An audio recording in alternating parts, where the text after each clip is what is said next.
say they're your friend, but deep down you have this growing envy for them and everything that they do in their life. It builds up and it starts to affect your relationship. So how do you conquer the ever-present frienvy? Welcome back, Dr. Nina. Yes, hi. How are you? I'm doing great and love to talk about this subject. So this is something that's common, I would guess probably more so in women.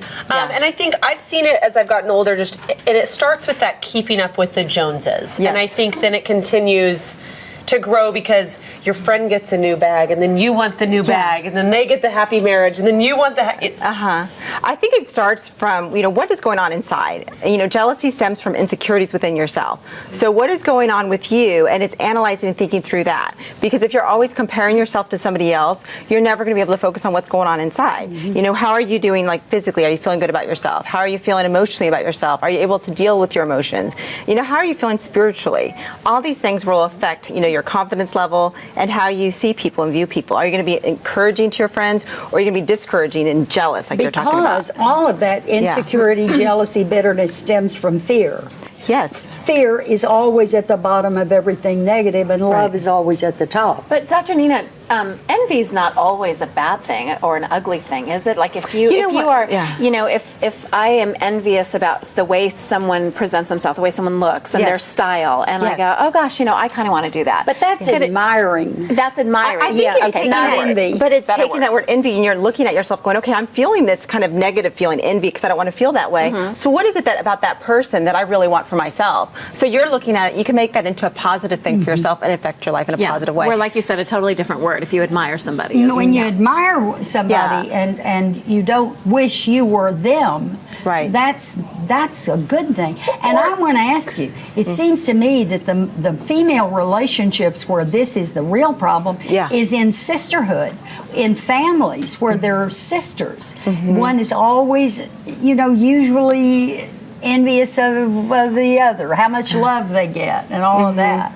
And how do you dispel that? Well, if you're feeling that in your relationship with your sibling, and that goes back to, do you want to improve this friendship? Do you want to improve this relationship? And obviously with your siblings, you want to. So you can either walk away from that person that's always very jealous, or you can work on that relationship and sitting down with your sister or your friend and saying, these are the things I'm feeling right now. These are the, I'm seeing you say this, your nonverbal behavior says this. What's going on between you and I? Because I want to make it right. And really have that open discussion, as uncomfortable as it is, it really needs to be talked about and worked through. And generosity of spirit, when you can look at somebody that you're envious of and change that envy to being grateful that they have it and changing it to actually being happy for them. Absolutely. That is a total mind shift. I was going to say, is envy and jealousy, they're pretty interchangeable. That's pretty much.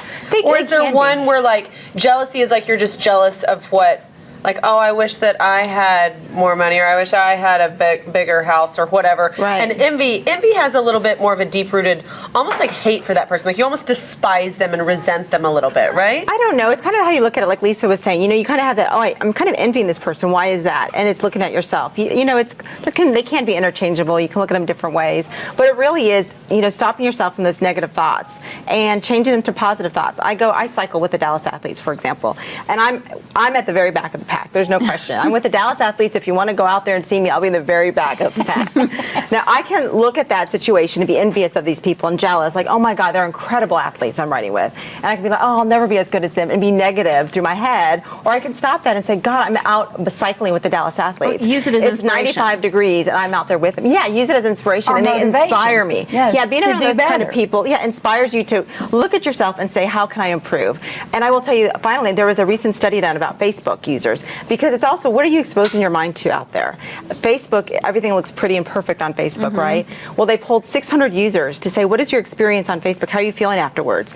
20% had a negative experience after walking away viewing Facebook, because everyone's life looks so great. Because everybody only puts the good stuff on Facebook. I'm not airing my bad, dirty laundry. I'm not putting my fat days on Facebook. I'm just putting the really skinny pictures on Facebook. Exactly. And then I also counseled a client, and they say my teen and they're happy and in a good mood, but once they get off the computer, they're down and negative because they've been on Facebook. So you also want to be careful as a parent. What are you exposing your children and teens to, because they're so susceptible and influenced I think by others. if you get into the fact that you're always comparing yourself to somebody else that has it better, what you need to do is get in your car and go drive and go into neighborhoods and areas where people have nothing, and then compare yourself to that. I love that. And then see how blessed you are. And you're starting to focus on what's right in your life, the Yes. positives. I mean, thankful for what you do have instead of what you don't have. I love that, Susie. That's a good point, too. Well, these are all great tips. Thank you for being here. And, You're welcome. And hopefully none of us have to wind up as the subject of this. You guys, you can get more Well, great advice. I need to tell you something. She's friendliest of you. Oh, goodness, Susie. Okay. You can get more great advice from Dr. Nina by going to bethebroadcast.tv and click on today's links.